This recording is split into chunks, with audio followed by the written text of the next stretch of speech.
যে সমস্ত বিষয় নিয়ে আমরা বিভক্ত হয়ে আছি, একটা মসজিদে 4 দল, 4 ভাগে বিভক্ত, 4 ভাগে জামাত হয়। মুসলমান, একই কোরআন, একই নবী মুহাম্মদ সাল্লাল্লাহু আলাইহি ওয়াসাল্লাম উম্মত, একটা মসজিদের মধ্যে 8-10 ভাগ হয়ে আছে। মুসলমানের সব দ্বিধা বিভক্ত। খবর নিয়ে দেখা গেল ফরজ নিয়ে নয়, ওয়াজিব নিয়েও না, সুন্নত নিয়েও না, একটা নফল মুস্তাহাব বিষয় নিয়ে ঝগড়া লেগে মুসলমানে পৃথক হয়ে আছে। আর সেখান দিয়ে কাফের মুশরিকেরা সারা পৃথিবীতে মুসলমানদের অস্তিত্ব বিলীন করার জন্য তারা উঠে পড়ে লেগেছে। আর অথচ আমরা নফল মুস্তাহাব নিয়ে, মুবাহ বিষয় নিয়ে, যেটা না করলে কোনো গুনাহ নাই, এমন একটা বিষয় নিয়ে মসজিদের মধ্যে ইমানদাররা ভাগ হয়ে আছে, মারামারি করতেছে, কিলাকিলি করতেছে, যে বিষয়টা ফরজও নয়, ওয়াজিবও নয়, সুন্নতও নয়।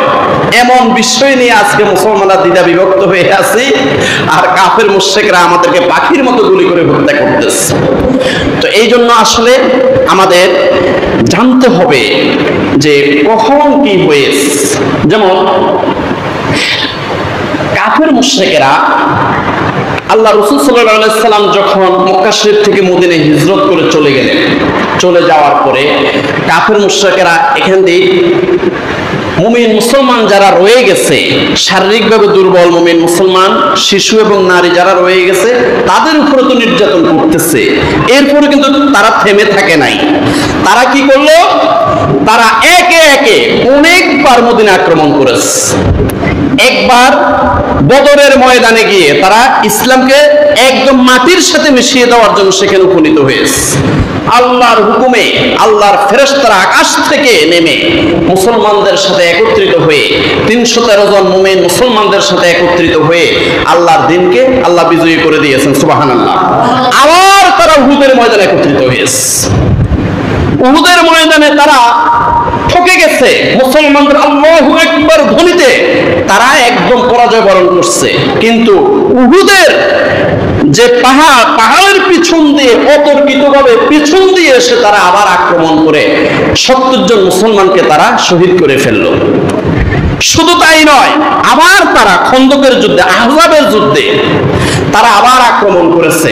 আল্লাহ রাসূল সাল্লাল্লাহু আলাইহি ওয়াসাল্লাম সালমান ফারসি রাদিয়াল্লাহু তাআলা আনহুর পরামর্শক্রমে পুরা মদিনার চারদিকে খন্দক বা গর্ত খুঁড়ে মদিনাকে নিরাপত্তা দেওয়ার জন্য এই গর্ত খুঁড়েছে। আল্লাহ রাসূল সাল্লাল্লাহু আলাইহি ওয়াসাল্লাম নিজেও সেই গর্তের মাটি খননে তিনি কাজ করেছেন। অতঃপর কাফের মুশরিকরা তো আর এই খন্দকের কারণে, এই গর্তের কারণে মদিনায় ঢুকতে পারে না, তারা বাহিরে অবস্থান করেছিল। আর বাহিরে এক সময় আল্লাহর পক্ষ থেকে এমন ঝড় বৃষ্টি, এমন তুফান, সাইক্লোন, টর্নেডো, ঠান্ডা এমন ভাবে তাদেরকে আক্রমণ করলো, তারা সেখানে নিষ্পৃষিত হয়ে তারা সেখান থেকে পালিয়ে যেতে বাধ্য হয়েছে। বলেন সুবহানাল্লাহ। এই যে মনে করেন কাফের মুশরিকেরা এখান দিয়ে মক্কা শরীফে যারা অবস্থান করতেছে তাদেরকে নির্যাতন করতেছে, আবার বারবার, একবার বদরে, আবার উহুদে, আবার খন্দকে তারা ওই মদিনায় যাইয়া মদিনার মুসলমানদেরকে এবং মুহাম্মদ সাল্লাল্লাহু আলাইহি ওয়াসাল্লামকে দুনিয়া থেকে বিদায় করার জন্য তারা বারবার এগিয়ে গেছে। ফেরে হাজির অবশেষে আল্লাহর হুকুমে রাসূলুল্লাহ সাল্লাল্লাহু আলাইহি ওয়াসাল্লাম 1400 সাহাবী নিয়ে হজ করার জন্য ইহরামের কাপড় পরে হুদায়বিয়া নামক স্থানের মধ্যে এসেছিলেন।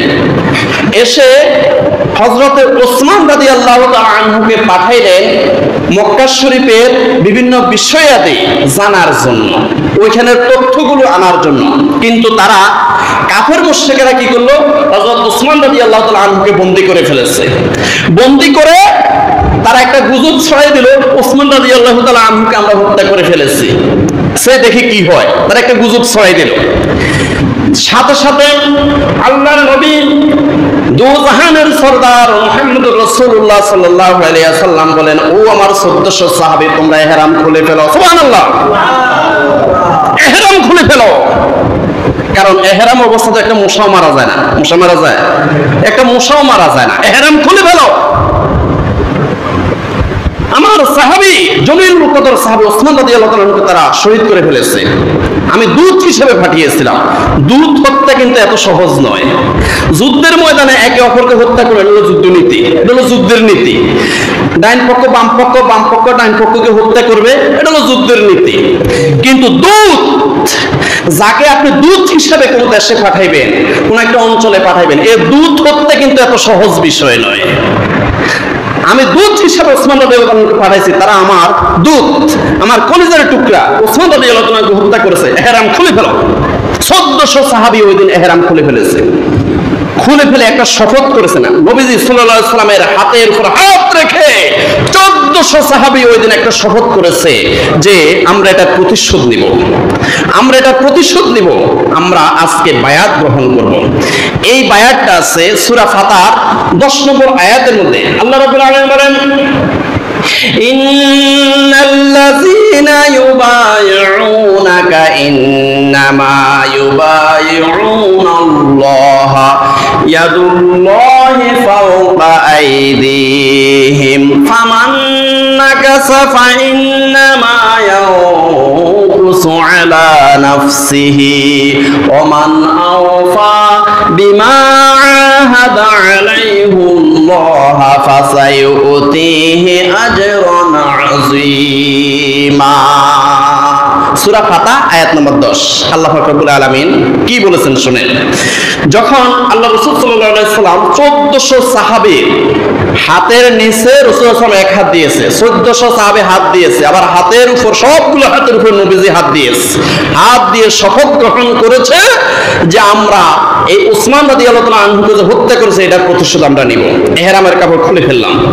এখন আল্লাহ পাক বলতেছেন কি যে ইন্নাল্লাযীনা ইউবাইউনাকা, ও নবী সাল্লাল্লাহু আলাইহি ওয়াসাল্লাম, আপনার হাতে হাত রেখে যে 1400 সাহাবী বায়াত গ্রহণ করেছে, শপথ গ্রহণ করেছে, ইন্নামা ইউবাইউনাল্লাহ, বরং আমি আল্লাহর কুদরতি হাতের উপরে হাত রেখে তারা বায়াত গ্রহণ করেছে। সুবহানাল্লাহ। আল্লাহ নিজে বলতেছেন ইন্নামা ইউবাইউনাল্লাহ ইয়াদুল্লাহি ফাওকা আইদিহিম। আল্লাহ সুবহানাহু ওয়া তাআলা বলতেছেন ইয়াদুল্লাহি ফাওকা আইদিহিম, এই 1400 সাহাবী যে আপনার হাতের উপর হাত রেখেছে, এ তাদের উপরে আমি আল্লাহ সুবহানাহু ওয়া তাআলা নিজের কুদরতি হাত ছিল। সুবহানাল্লাহ।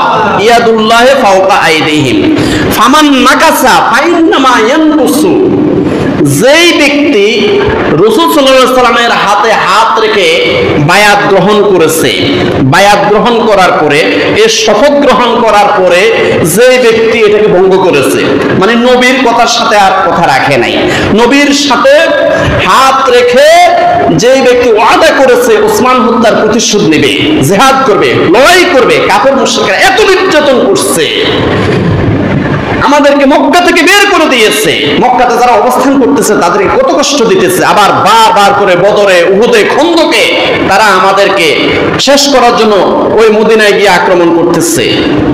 এখন এটার প্রতিশোধ নেওয়ার জন্য, এই লড়াই করার জন্য যারা আপনার হাতে হাত রাখার পরে যারা এটা ভঙ্গ করেছে, ফামান নাকাসা ফাইন্নামা ইয়ানকুসু আলা নাফসিহি, যেই ব্যক্তি এই আপনার হাতে হাত রেখে ওয়াদা ভঙ্গ করেছে, ওয়াদা করার পর ওয়াদা ভঙ্গ করেছে, ফাইন্নামা ইয়ানকুসু আলা নাফসিহি, সে তার নফসের সাথে জুলুম করেছে, সে তার নফসের সাথে জুলুম করেছে, এটার প্রতিকার, এটার শাস্তি সে নিজে অবশ্যই ভোগ করতে হবে। ওমান আওফা বিমা আহাদা আলাইহুল্লাহ, আর যে ব্যক্তি নবীর হাতে হাত রেখে ওয়াদা করেছে, ওয়াদা করার পরে ওয়াদা ঠিক রেখেছে, ওই ব্যক্তিকে ফাসায়ুতিহি আজরান আযীমা, আল্লাহ সুবহানাহু ওয়া তাআলার পক্ষ থেকে বিশাল মহান আযীম পুরস্কার তাকে দেওয়া হবে। সুবহানাল্লাহ।